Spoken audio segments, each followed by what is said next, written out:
મારું નામ સંજય પટેલ છે। હવે શરૂઆત કરીએ તો લોકો એબ્રોડ બનવા જાય છે અને ખોટી રીતે ફસાય છે લોકો અને ખોટી રીતે પૈસાનું પાણી કરે છે। તે માટેથી આ હું તમને કહેવા આવ્યો છું।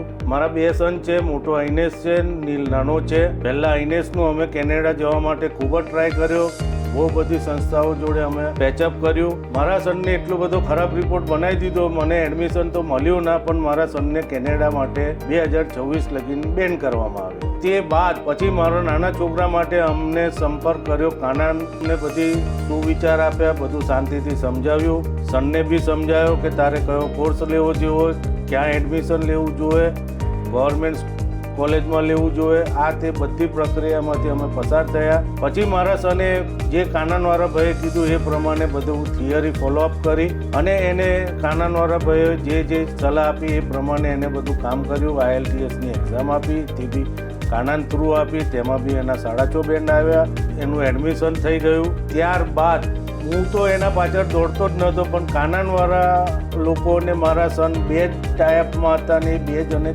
બધું કમ્પ્લીટ કર્યું। મારા સનના વિઝા બી આવી ગયા, અત્યારે કેનેડામાં કમ્પ્લીટ સેટ છે, વેલ સેટ થઈ ગયેલો છે। તો હું એ માતા પિતાઓને કહેવા માગું છું, જો તમારા છોકરાને તમે એબ્રોડ ભણવા મોકલવા માગતા હોય તો ફક્ત ને ફક્ત કાનનવાળાનો સંપર્ક કરજો, એ જ તમને સાચી સલાહ આપશે અને તમારું કાર્ય પાર પાડશે। મારું નામ રીટાબેન છે।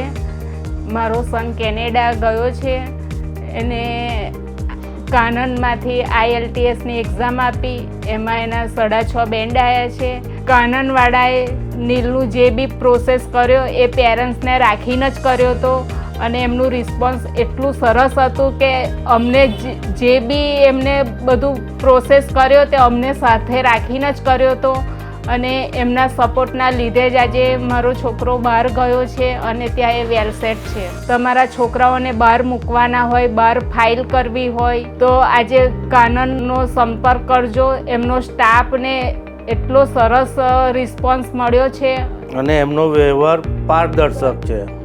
જોડે રાખીને જ તમારી જોડે બધા કામ કરવા, જોડે રાખીને જ એ લોકો પેરેન્ટ્સને બી સાથે ઇન્વોલ્વ કરીને એ લોકો કામ કરે છે।